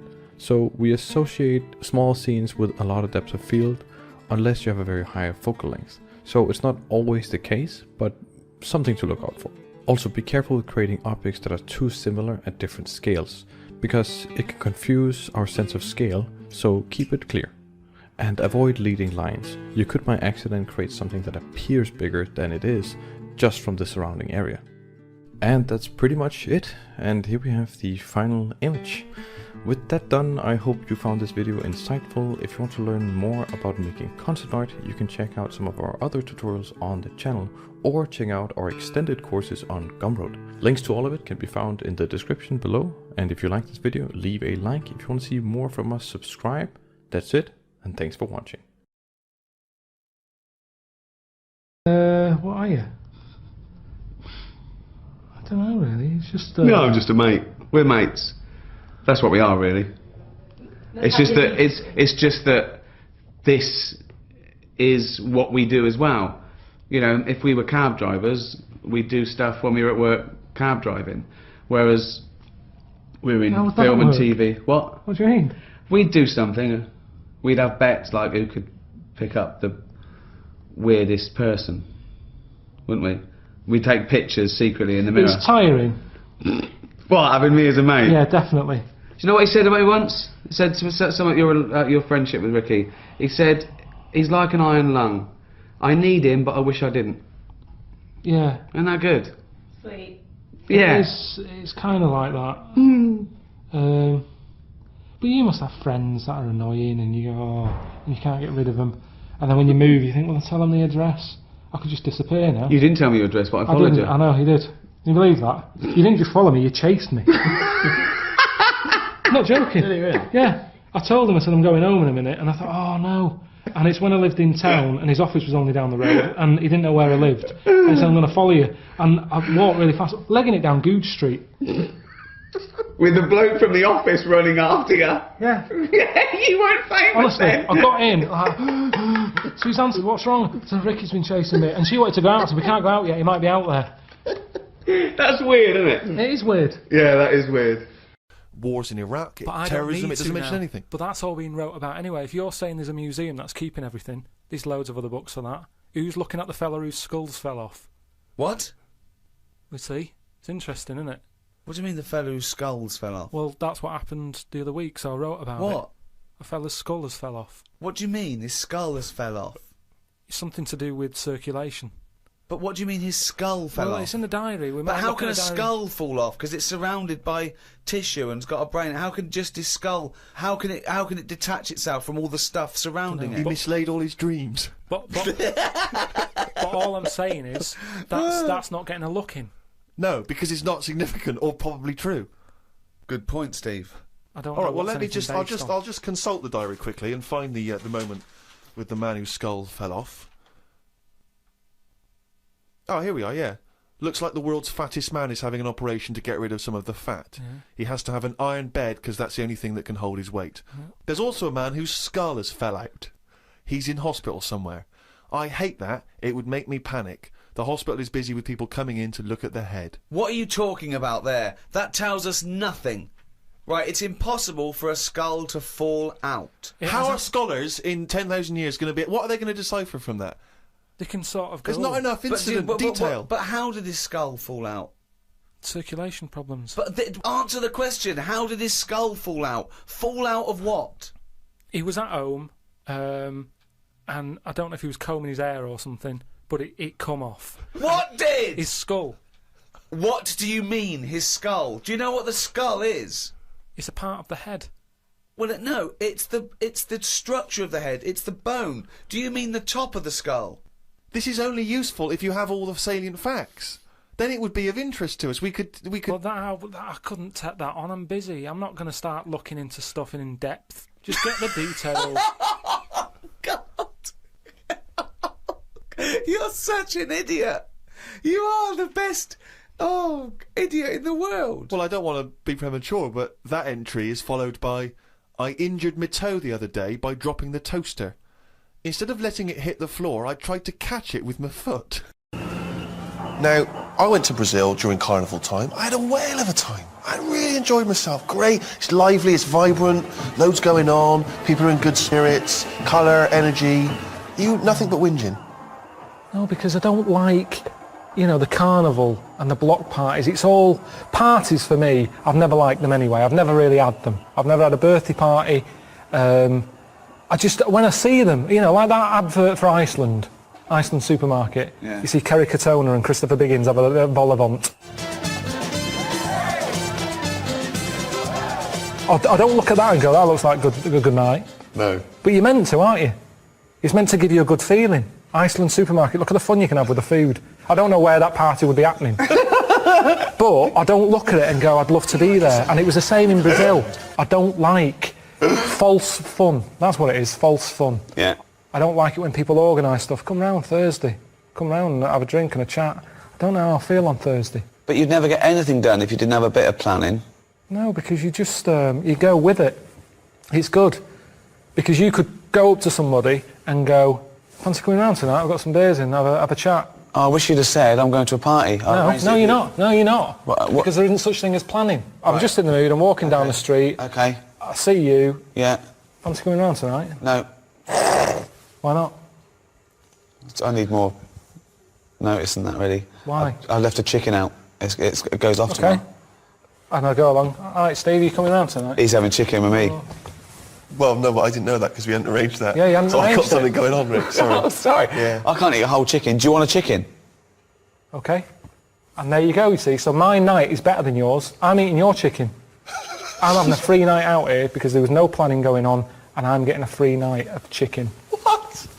Now, imagine if on the Wednesday before you went... What day is it now? What day was today? Tuesday. So Tuesday, we're all walking down the street. I always get emails from people going, Right. are you coming out next week? I don't know. I don't know. You don't know. I don't like it. Long term. No. Do you know what? It's a good job I wasn't born gay because I don't know what I'd do. Why not? If you're gay, you'll be loving it, won't you? I wouldn't. Yeah. I don't think I'm suited to it. Why? Just the lifestyle. Well, what do you mean the parties lifestyle? and stuff. Because the lifestyle, the way they walk about over there showing off, being quite a Okay, proud of the you body. wake up gay tomorrow. What's the first thing you do? Do you get a boyfriend or do you play the field? I think you play the field. Yeah, are you going to talk the same? Yeah, maybe in time, I suppose things rub off. If I'm knocking about with John Inmans of the world, I'm probably going to start maybe a little sort of, give me something to say. Oh, hello, I haven't seen you for ages. Right, so it'd be a bit different. Maybe oh, hello, Right, I haven't seen you for ages. It'd be Okay. little things like that and people would suddenly go, you met Karl recently, sounds different. Or So you things go like- home, your dad goes, all right, so how's it going? Been doing any DIY recently? Oh, hello, Dad. I haven't been there for a bit. Oh, what are you talking like that for, Karl? How's Suzanne? I'm not with her anymore. This is pointless because it's not the life I would choose. Okay, but you've woken up gay. But I wouldn't believe it then. I'd just go, oh, I feel a bit happier today, don't know why. No, but then you start going, you go down, you buy a gay magazine, you're flicking through, you're looking at more cock than you've ever seen before in your life, and you're loving it. You look down, something's happened. What do you do next? I just wouldn't look at that magazine again. No, you're loving it. You go, oh, I can't believe I haven't seen this magazine before. Yeah, but I've seen knobs before. Have you? Yeah. Where? You've seen knobs all the time. Where? In gyms and that. And don't say you don't look, because you do when you're in a gym. Because it's there. What And is? if you don't look, if you're going like that, that's more of a worry. If you're not happy looking a knob in the face, there's something wrong. You should be comfortable with it. Just there you It's a go. good have a rule of look. thumb. All right. What about teenagers? And do you feel that life was better in, say, the 1950s? I don't know. I wasn't around. So, but you understand what it was like in those days. You've seen happy days. I don't know. People always say, don't they? Old people always say, it's a better life in the 50s. It's like, yeah, it was for them. Of course it was for them. They're old now. Being old isn't great, is it? So you're just happy with your lot. I suppose I was happiest starting about 1984. Quite a specific year. Why? It was just I was free and happy. Do you know what I mean? How old were you? I don't know. 22, He's just counting on his fingers now. 12. Right, okay. And it was just good. So the happiest days of your life were between the age of 12 and 13? Yeah, it was good. I had the world ahead of me. Little did you know your hair was going to fall out and you were going to whinge every minute of the day. I had my bike. I like messing about my bike. You had your mates. I had a pet magpie. So you were probably the teenager that you eventually hate? Probably. Were you a good lad, law-abiding? I wasn't bad. I just sort of, just potted about. I mean, when people talk about what was on the telly back then, I don't have that much memory of it because I was always out. I was always playing out. What were you doing when you were out? Just playing about, just like on a bike or... Just riding in a circle endlessly Tell through you, blizzards, I loved it. rain, sleet, Loved it. hail. I never seemed to be in. I was always... When everyone always goes, where were you when Band-Aid was happening? I was always out on my bike. And everything was Like like... you and McGregor? A memory's always sort of like coming in for some orange and looking at the telly and seeing Princess Diana's getting married, and my mum says, have you seen this? And I'm going, oh, I'm going out on my bike. I was always doing that. The only time I was in the house... This is why you don't know anything, because you never stopped. Yeah, but this is what being a kid's about. But That's all what the I mean, being information free. you have, Carl, is as though you've gleaned it as you raced by on a bike. It's almost like, you know, every piece of information you have. Your hair blowing in the wind. Carl, your hair will blow out one day. Oh, don't talk stupid, ma'am. was easy. So yeah, 12 to 13 was good. But you see... And it was all downhill from then, was it? 13, you're a teenager then, aren't you? Life got tough. Yeah. How did it get tough? Just straight away when I was 13, my mum was like, you know, oh, it's your 13th birthday, you're a teenager now. Right. And she gave us a quid to go and get a cake to celebrate it. Went to the supermarket, got a cake, and I just thought, I don't like the look of this. Don't like the look of the way the future is here. On his 13th birthday! Well, you were buying a cake. What did you see at the supermarket? It was kind of like, I don't know, I suddenly felt grown up. And I didn't like it. But I think you were always about 58, really, with your outlook. Well, yeah, my mum always said I was old. She said I was an old baby. She said I could frown before I could walk. So they always had a bit of a worried look on my face. Didn't say much, just always listened. My eyes moved about more than I did. Just sat there looking around, looking stressed. My eyes moved about more than I did. Oh dear, couldn't walk. Well, I can't walk, but I'll try and get a bit of movement in my face. It's a workout, a baby workout. Oh, babies, well, if you can't walk, what about your face? Let your face do the walking. It sounds like that horror film. It sounds like Pilkington's Baby. Yeah. Just you lying there in your cot. I didn't like all the stuff that's set up for you. Like, my mum tried to send me to, like, a nursery. I said, no, I'm not having this. Just like that. I said when I'm older and I've got to go, I'll go, but let's leave out this bit. And she said, all right. She was... I love the fact he could reason with her. I love him. He's 3 years old with a pipe. She's going, you go to the nurse. She goes, I think not, Mum. I mean, kids don't play out, do they? Kids, you know, parents are scared to let the kids play out, and that's why the streets are dangerous now, because no one's playing out on the streets.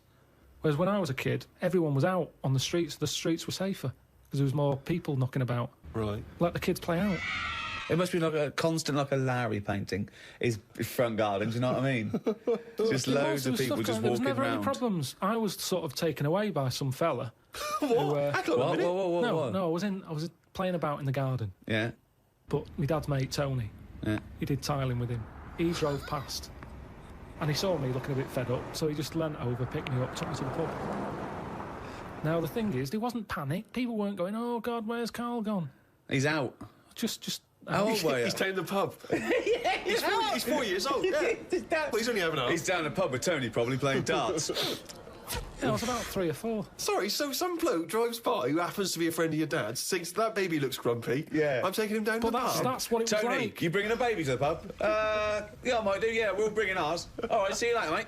Well, that's what I'm saying. Whereas now they go, the baby's gone. There's a big full-on panic going on. But I think it says more about your parents. They didn't do that. They looked out in the back car and you were gone. Some bloke's driving off in a van. They're just going, oh, well. They rode down the pub. Doesn't Princess Diana look lovely? This is absurd. So what happened when you got down the pub?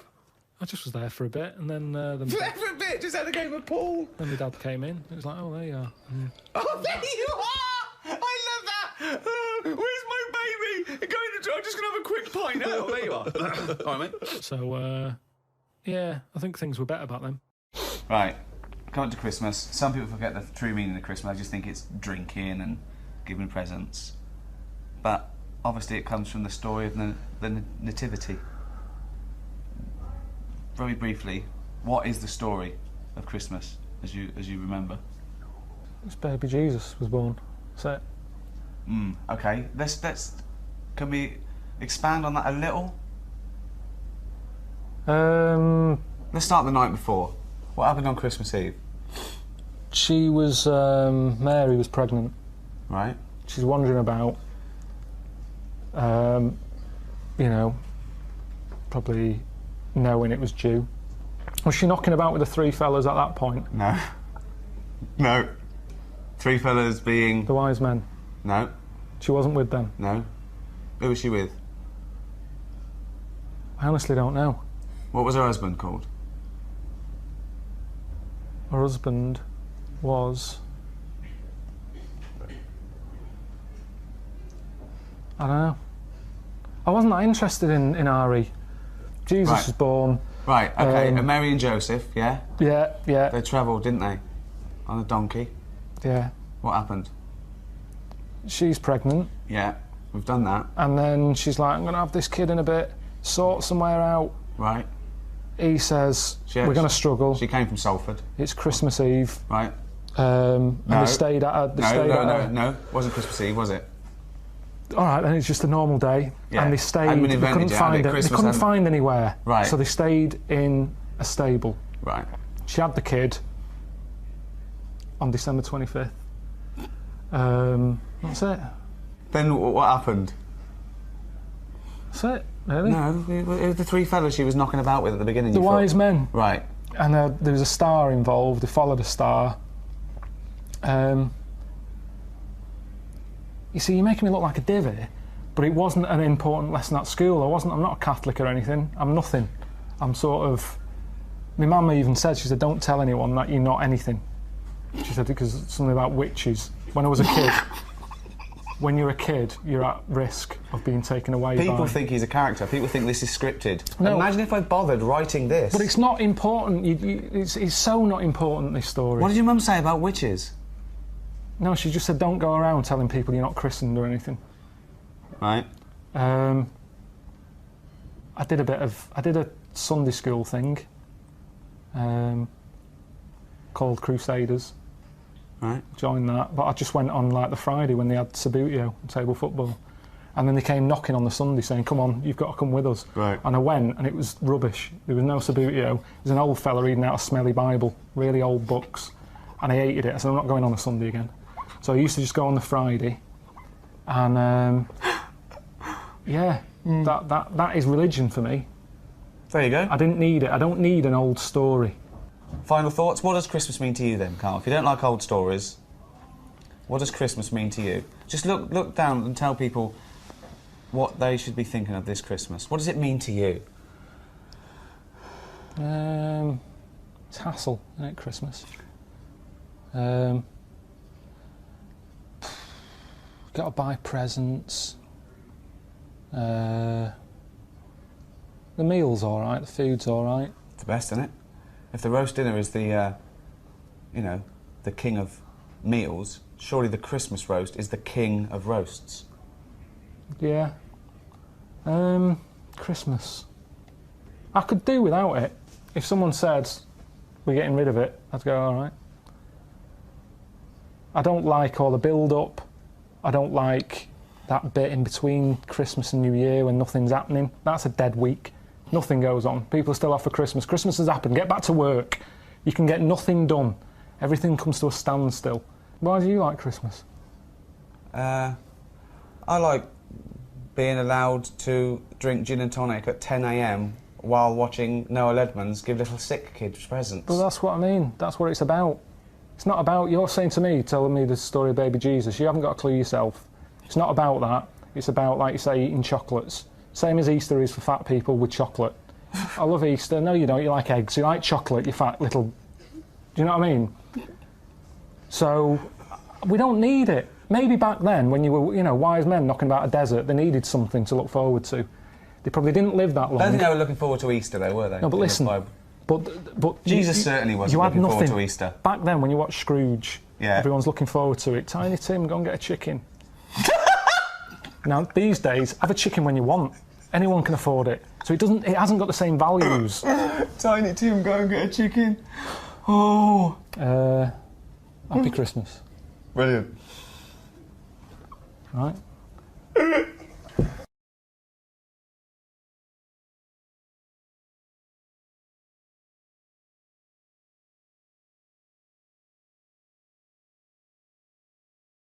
Went and did the podcast. We had a meeting after. I don't like meetings as I can't keep focused on what people are talking about. I think Ricky has the same problem as after 25 minutes he was trying to wrestle me.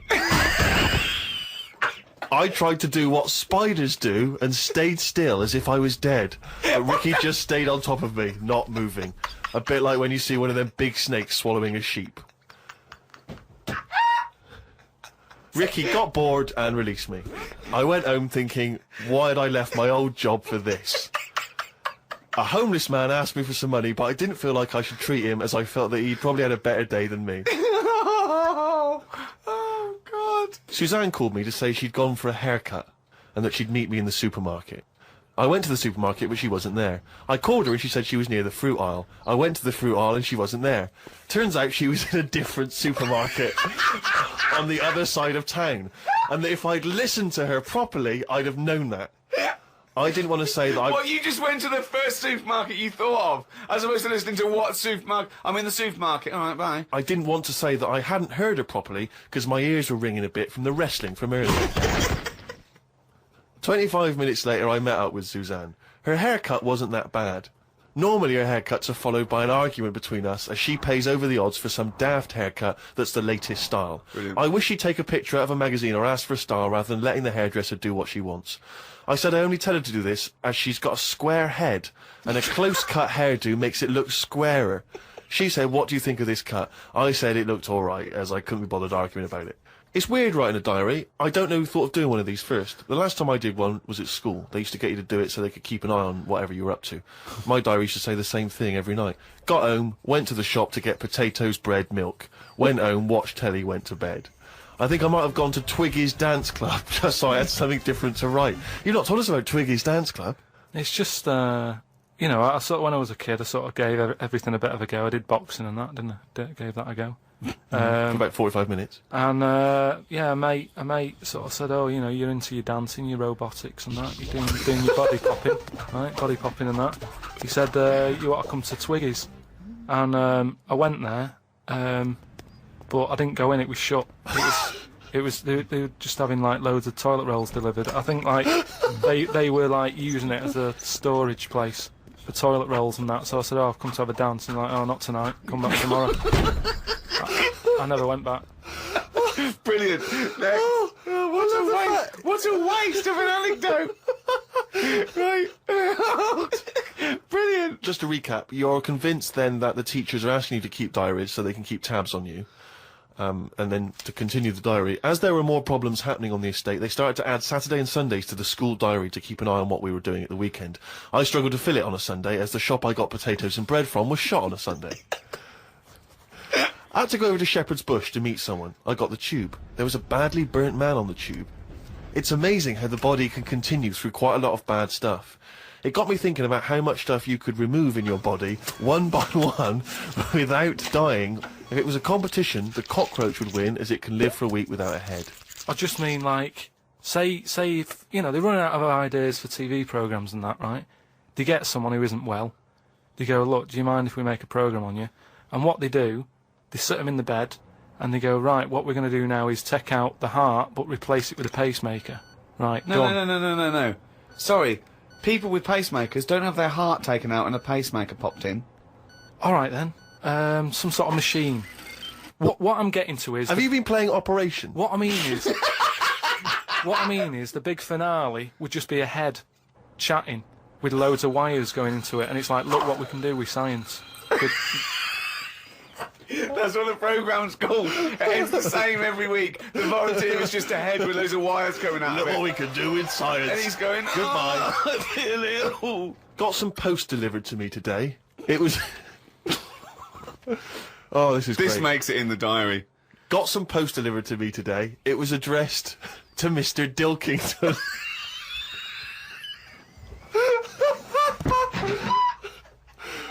I don't know why that's so funny. Oh, God. I got some post delivered to me today. It was addressed to Mr. Dilkington. I opened it, and the first sentence read, Dear Mr. K. Dilkington, you're one of our most valuable customers. I put it in the bin. Thought I would learn some new words, as Steve always says I don't use enough different words. I read in the Fortean Times that the word whew means an ugly female ghost with drooping breasts. What do you mean?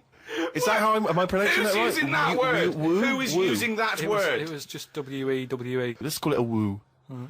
An ugly female ghost with drooping breasts. I think I'm right when I say there are too many words in the world. I don't think I will ever get round to using the word woo. Watched a health programme. Wasn't watching it properly, but heard some doctors say that we only get so many heartbeats in a lifetime, so don't do too much exercise. I told Suzanne, and she said I probably hadn't heard it right.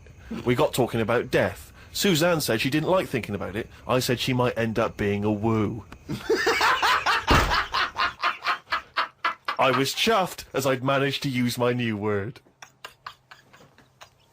I went to the supermarket to get tonight's tea. On the way, I stopped and looked in the fishmongers at all the different fish they had in the window. It's like a child in one of those kids' TV shows. I know! Mr. Pilkington went to the fishmonger. He stopped and looked at all the fish in the window.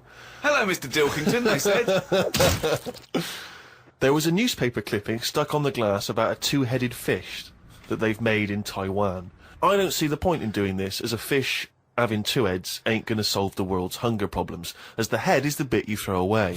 Invent a fish with two bodies, and I'd say well done. Good point, isn't it? Suzanne watched one of her favourite TV programmes. I've told her the telly only goes on if there's something she wants to watch. If there's nothing on, she has to talk to me about stuff I've learnt. Like Descartes. Watched a programme on him the other day. He is the one who said something like, I know I'm about 'cause I dream. Doesn't work for everything, 'cause ants don't sleep. I don't know if I'd like that or not. You don't know if you would like it if you didn't ever Not sleep. sleeping. It's just one long day. I don't know. Don't know how you put up with that. Do you think it'd be a good idea? No. Why not?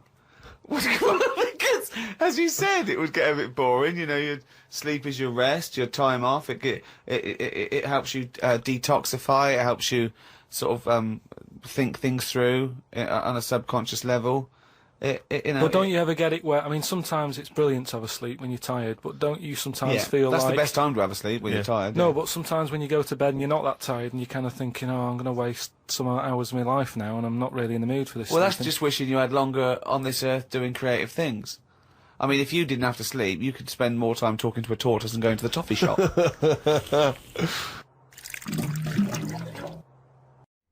Alright, Australia, how's it going? Just letting you know that I've got a DVD out right now. It's out now, available to buy. It's called The Moaning of Life. And it's me travelling about the world, sort of trying to work out life's big questions. You know, stuff like marriage, and is it all worth it? What's the point? Kids, why do people have them? Happiness, how are you meant to get it? Death, what you're worried about? It's those sort of questions. So they wanted me to sort of reference Australia a lot, to sort of make it seem like I've gone out of my way to do something special for you, but I don't know much about the place. What else did they say about you? That's always confused me. They say that you're down under. Australia, are you going down under? The way I look at it is, the world is floating about in nothing, isn't it? It's just in the universe. So who's decided that you are down under? Makes you think, doesn't it? How do you know? How do you know that you're down under? You could be up over. You could be right at the top. Because if you think about it, it's hot where you are, which means, you know, if you think about it, heat rises, doesn't it? So if heat rises, you're at the top. So it's up. It should be up over. You're coming up over, not down under.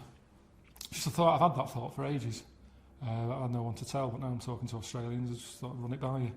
But it's thoughts like that that are on this DVD. Life's big issues. You know, is it up over, is it down under? It's just a question, isn't it? I'm running out of ideas to try and sort of theme this around Australia. I just, you know, at the end of the day, I've got a DVD out, The Moaning of Life. It's out now. Look out for it.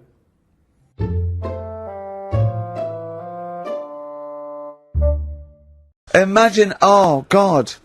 But Just anyway, imagine if he was in charge. We did put him in charge of the country. Terrifying. Wouldn't that be amazing? Let him run the country. Just for a week. Or the mayor. What would you do if you were the president, or the Lord Mayor of London, or the Prime? Prime Minister Carl. I wouldn't do it like he's going to be offered it. It's a hypothetical question, Carl. no, but Suzanne was, alright, my missus, if you're a new listener. Your keeper, sure. Yeah, help her. She was watching the news, trying to follow some heavy stuff. And I'm like, The weather? What? Do you know what I mean? I just was like bored and I was reading about that mouse that had an ear on its back and stuff like that.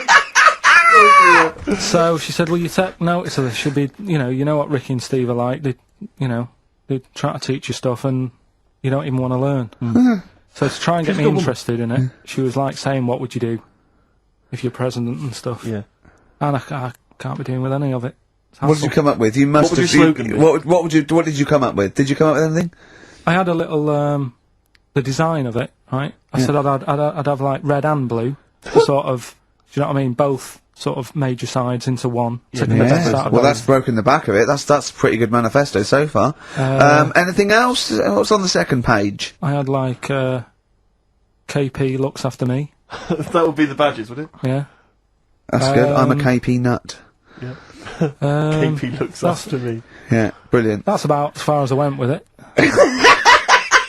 What would you do? What about, policies, transport, crime, just law and order? Yeah, what would you do with crime? What would your initial approach be? Would you introduce guns? Should police carry guns? Nah. No. Yeah. Would I have to worry about that? Okay. No, good point. Minister? Good point. No, what I'm saying is that, I mean, Tony Blair isn't sorting everything out, is he? No, but he has a say in most things. Does he? Well, go on then. What are the problems at the moment? That need sorting out. Well, generally, what's the best way to combat? Would you bolster up the prison system? Would you introduce more community service? Would you go harsher for say I don't know drugs? Would you go harsher or less harsh? There's pros and cons to both, isn't it? Because of course you can't see to condone it, but some people, you don't want to go through the court system and cost taxpayers thousands of pounds of money for someone, I don't know, the difference between smoking a spliff and dealing crack. Do you know what I mean? You have to all these things. Have I lost you? Yeah, I'd just think about it for a bit. Do you know what I mean? Brilliant. You think about it for a bit. Yeah. Probably ask Suzanne. Do you know what I mean? This is amazing. Get her help on it. Yeah. What about the foreign situation? Would you have supported Bush in his war on terrorism? You're aware of this war that we had recently? Yeah. Sure. I mean, if I was new, though, couldn't I just say, look, new slate, do you know what I mean? Let's start again. Yeah, Right. of course you can. I'm in charge now, let's see if we can sort this out. What would you do then? Then see what happens. Just leave Brilliant. it. Just leave Suck it and see. Brilliant. Brilliant. This is excellent. Now, this is not really your jurisdiction. This is not really your area, but I imagine you'd have some powerful friends who might have a say in it. Go on. Yeah. Would you? What would you do about single-sex marriages, same-sex marriages? See, this Cameron. I thought Cameron had blown it on Big Brother because they said, what do you think about gay fellas getting married? And he went, no, in the Bible it says, a man and a woman. And I thought, oh, he's put off a lot of. Yeah. I don't think many Christians tune into Big Brother, but we know the gays love it. Yeah. They love Big Brother, don't they? The gays. Yeah, so interesting. But what would your take be on that? Same-sex marriages. And then what? Having a kid?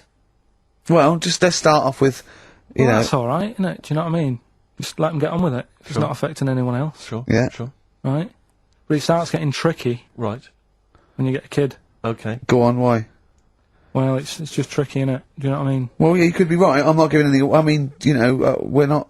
There's no right or wrong It's answer. alright if you were if you lived in the jungle, right, with no one else, Yeah. right, and you just had these two fellas, right, Yeah. looking after you, but because you got no one else looking in on that, saying, "Oh, you're a bit weird, aren't you?" Do you know what I mean?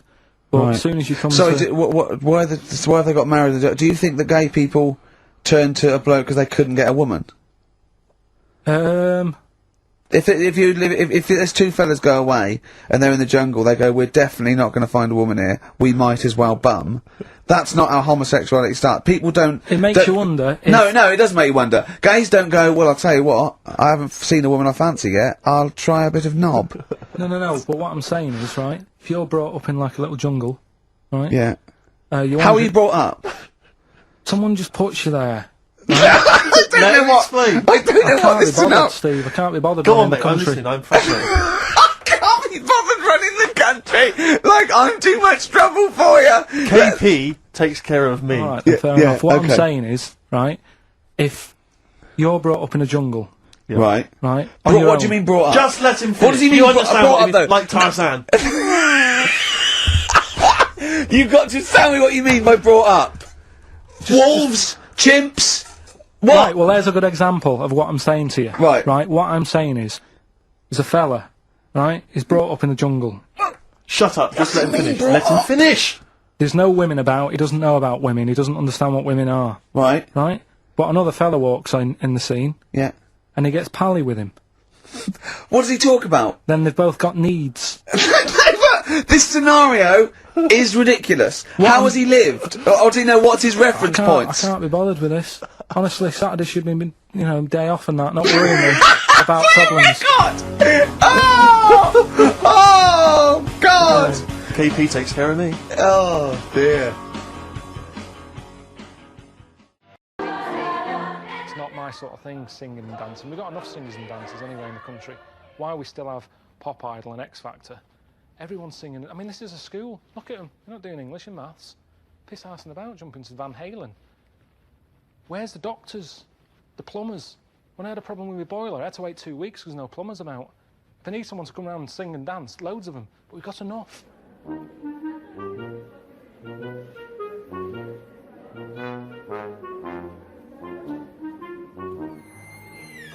I haven't got a taste for it, honestly. This isn't like a big life-changing moment. Oh, Karl's finally found his destiny. I don't want to do this.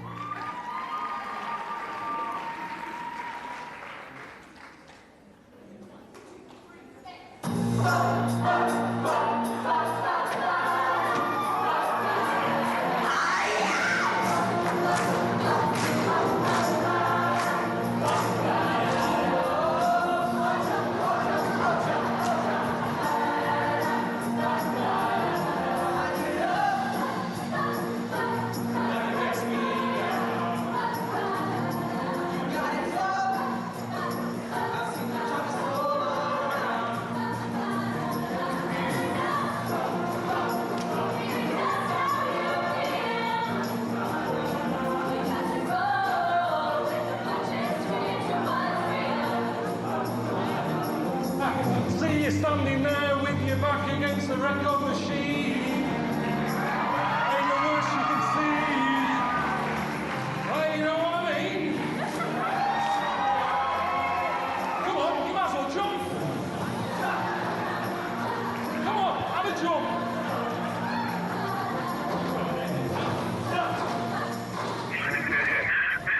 I can't imagine you singing. I've never been that embarrassed. Do you know how I always say to you that you give me anxiety dreams? I panic and stuff because of the things you set up, and that time when I had a dream about being in a toilet and you opened the door and there was a big audience looking at me having a shit. It was exactly the same feeling I had in my dream as that. I just wanted to wake up and for it to go away. It was shocking. And the weird thing about that dream, it's not particularly sort of Freudian or symbolic, right, as an anxiety dream, because I often open the door when you're having a shit to annoy you. That's true, actually. So, yeah. It's quite a justified dream. That's normal. Have a great time, man. I'll see you soon. All right.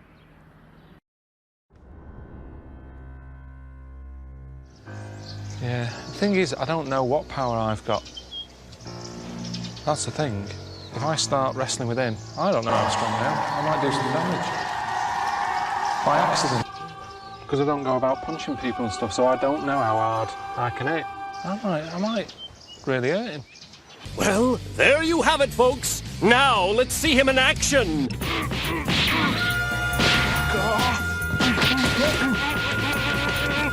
When I was a kid, my dad said I better can't kick me out. I said I better can. Kick your height? What, you mean kick as high as yourself?